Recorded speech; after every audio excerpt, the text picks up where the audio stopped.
Hello' everyone, আসসালামু আলাইকুম। কি খবৰ আপোনালোকৰ? আশা কৰোঁ আপোনালোকৰ খবৰ ভাল। এতিয়া যিটো বিহুৰ বতৰ আহি আছে আৰু সেইকাৰণে এতিয়া পিঠা লাড়ু সকলোৱে বনাই আছে। তো মই আজি এটা ৰেচিপি আনিছোঁ, যিটো হৈছে মুড়িৰ লাড়ু ৰেচিপি। আৰু মুড়িৰ লাড়ুটো সকলোৱে বনাব জানে, কিন্তু এটা ট্ৰিক কিছুমানে নাজানে। কিছুমানে যে কয় মুড়িৰ লাড়ু বনালে মানে ফচকি যায় এদিনতে। তো এইটো ট্ৰিকটো হৈছে কেনেকুৱা ট্ৰিক, মানে সেইটো আজি মই জনাম। তো মুড়ি লাড়ু বনাবৰ কাৰণে প্ৰথমতে মই ল'ব লাগিব মুড়ি। তো মই যিমানখিনি মানে মুড়িৰ লাড়ু বনাইছোঁ, তো সেই হিচাপত মই লৈছোঁ 1 পোৱা মুড়ি, মানে 250 গ্ৰাম। তো 1 পোৱা মুড়ি আৰু সেই হিচাপতে মই লৈছোঁ গুড়। তো মুড়ি এইখিনি প্ৰথমতে মই বাছি লৈছোঁ আৰু তাৰ লগতে লৈছোঁ গুড়। সেই হিচাপত লৈছোঁ, মানে দুটা যিখিনি গুড় ইয়াত মানে লাগিব সিমান হিচাপতে মই লৈছোঁ। এতিয়া মই গেছত এটা কেৰাহী বহাইছোঁ। আৰু যে মই কৈছোঁ যে ট্ৰিক এটা আছে, যিটো মুড়িৰ লাড়ুটো আপুনি বনাই পেলাই এমাহো ৰাখিব পাৰে দোকানৰ নিচিনা, কেতিয়া ফুচকি নাযায়। তো সেইটো ট্ৰিকটো হৈছে মুড়িটো ভাজি ল'ব লাগে। মুড়িটো প্ৰথমে যদি আপুনি 5-6 মিনিট বা 10 মিনিটলৈকে যদি একদম ল' ফ্লেমত থৈ পেলাই এনেকৈ ভাজি লয়, একদম ক্ৰুম টাইপ এনেকৈ কৰি লয়, তো ক্ৰাঞ্চিৰ নিচিনা হৈ যায় তেতিয়া। আৰু তেতিয়া মানে কি হয়, মুড়িটো মানে লাড়ুটো বনোৱাৰ পাছত মানে ফচকি নাযায়। তো এতিয়া মই এনেকৈ এইখিনি 5-10 মিনিট মানে সময় এনেকৈ ল' ফ্লেমত থৈ চামুচখনেৰে লৰাই ভাজি ল'ম। চামুচেৰে লৰাই থাকিব লাগে, নহ'লে তলত জ্বলি গ'লে একদম ক'লা হৈ যাব। তো এনেকৈ মই এইখিনি অলপ সময় লৈ পেলাই ভাজি লৈছোঁ।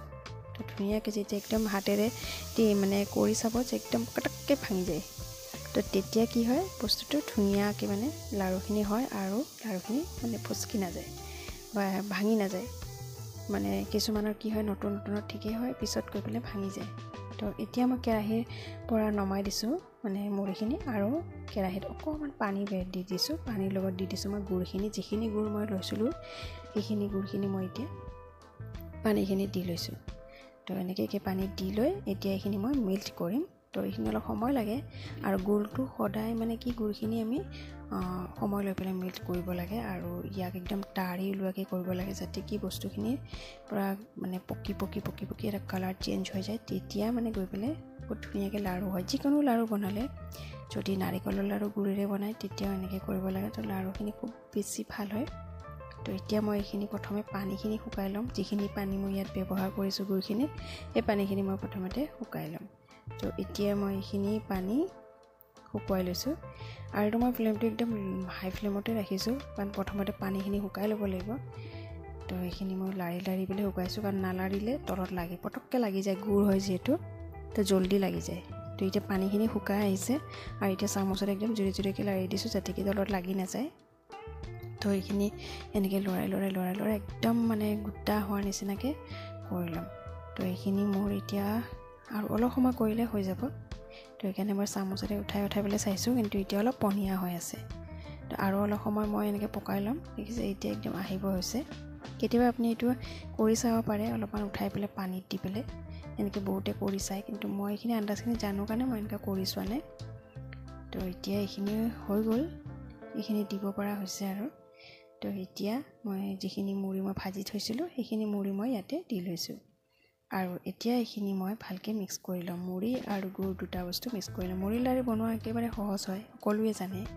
যিসকলে নাজানে, বহুত আছে এনেকুৱা যে কিনি খাই নাজানে, মুড়ি লাড়ু ফেভৰেট হয়, মোৰো ফেভৰেট হয়। তো তেওঁলোকে এনেকৈ একদম সহজতে বনাই ল'ব পাৰে ঘৰতে, আৰু এমাহলৈকে থৈ পেলাই খাব পাৰে। আৰু এতিয়া ঠাণ্ডাৰ দিন যিহেতু, বস্তু বেয়াও নহয়, আৰু এইটো গৰম দিনতো বেয়া নহয়। তো এনেকৈ মই গোটেইখিনি প্ৰথমে মিক্স কৰি ল'ম, একদম যাতে গুড়খিনি একদম মানে মুড়িখিনিত যাতে লাগি যায়। তো এতিয়া এইখিনি অলমষ্ট মোৰ মিক্স হৈ গৈছে, আৰু একদম মানে ফ্লেমটো মই একদম ল' ৰাখিছোঁ, কাৰণ এইটো লাগি ধৰিব আৰু যদি নমাই দিওঁ গেছটো মানে। তো এতিয়া এইখিনি হৈ গৈছে। এতিয়া লাড়ু বনাব লাগে। লাড়ু বনাবৰ আগত মই হাতত অলপ পানী লগাই ল'ম। পানী লগাই পেলাই হাতটো দুটা হাতে ঘঁহি ল'ম, কাৰণ যদি মানে পানীটো মুড়িত লাগিব নালাগে, নতুবা মুড়িখিনি আকৌ লাড্ডুখিনি ভাঙি যাব। তো সেইকাৰণে মই একদম ফটাফট লাড়ুখিনি কৰিবৰ কাৰণে অলপ হাতত পানীটো লগাই কি হয়, হাতটো নপৰে, নহ'লে বা মুড়িৰ লাড়ু হওক বা তিলৰ লাড়ু হওক বনোৱাৰ পাছত যিটোহে অৱস্থা হয়, হাতৰ চাব নোৱাৰি, আৰু হাতেৰে একো ধৰিব নোৱাৰা হৈ যায়। তো ওপৰত পুৰি যায়। তো সেই পুৰি নাযাবৰ কাৰণে এইটো ট্ৰিকটো আপোনালোকে মানে কৰি চাব পাৰে। ধুনীয়াকৈ হৈ যায় লাড়ুখিনিও, আৰু আপোনাৰ হাতটো নুপুৰে। তো এতিয়া মই এনেকৈ উঠাই পেলাই মানে পটাপট বনাই লৈছোঁ, কাৰণ জল্দি জল্দি বনাব লাগে, নহ'লে বা তলত লাগি ধৰিব। আৰু এইটো সকলোৱে জানে যিসকলে লাড়ু বনায়, তিলৰ লাড়ু হওক বা নাৰিকলৰ হওক বা মুড়িৰে হওক। নাৰিকলৰটো বাৰু ইমান নধৰে যদি নাৰিকল চেনিৰটো বনাওঁ, কিন্তু মুড়ি, চিৰা আৰু তিল এই তিনিটা লাড়ু বহুত সোনকালে ধৰি লয়, কাৰণ গুড় থাকে যে ইয়াতে, সেইকাৰণে। তো এতিয়া এই নধৰিবৰ কাৰণে লাড়ুখিনি বাছ পটাপট কৰি ল'ব লাগে। 2-3জন হ'লে ভাল হয়, কিন্তু মই ইয়াতে অকলে বনাইছোঁ, তো পটাপট কৰি লৈছোঁ। তো এতিয়া যিটো যদি পিছত কেতিয়াবা লাগিও ধৰে, তো অলপ গেছত বহাই দিলে সেইখিনি এৰি খাই যায়, আৰু তেতিয়া আকৌ লাড়ুখিনি পটাপট বনাই ল'ব পৰা যায়। তো এনেকৈ মই এতিয়া গোটেইখিনি লাড়ু এতিয়া ৰেডি কৰি ল'ম। মোৰো অলপমান লাগি ধৰিছিলে তলত, তো মই গেছত অলপমান সময় থৈছোঁ, একদম ল' ফ্লেমত, বাছ অকণমান জাষ্ট গৰম হ'ব দিছোঁ, কাৰণ বেছি গৰম হ'লে আকৌ বস্তুটো নহয় পূৰা হাৰ্ড হৈ যায়। তো এতিয়া এইখিনি মোৰ ৰেডি হৈ গ'ল, গোটেইখিনি লাড়ু ৰেডি হৈ গ'ল। মই এক পোৱা মানে মুড়িৰ বনাইছিলোঁ লাড়ু, তো এক পোৱাৰে মই বহুতখিনি লাড়ু ওলাইছে। তো এইখিনিয়ে আছিলে আজি মোৰ লাড়ু ৰেচিপি। এতিয়া যিহেতু বিহু আহিছে আৰু 2-3টা দিন বাকী আছে, তো বিহুৰ কাৰণে এতিয়া পিঠা লাড়ু সকলোৱে বনাই আছে, আৰু মই সকলোখিনি ৰেচিপি বনালে গোটেইখিনি এটা এটাকৈ দিব চেষ্টা কৰিম। তো এইটোৱে আছিলে আজি মোৰ মুড়িৰ লাড়ু ৰেচিপি। তো ৰেচিপি যিসকলে নাজানে বনাব, তেওঁলোকে চাই পেলাই বনাব পাৰে, আৰু যিসকলে জানে তেওঁলোকে বনাব পাৰে। আৰু যিসকলে ৰেচিপি চাই পেলাই যায়, ছাবস্ক্ৰাইব নকৰে বা লাইক নকৰে, তো ছাবস্ক্ৰাইব কৰি দিব।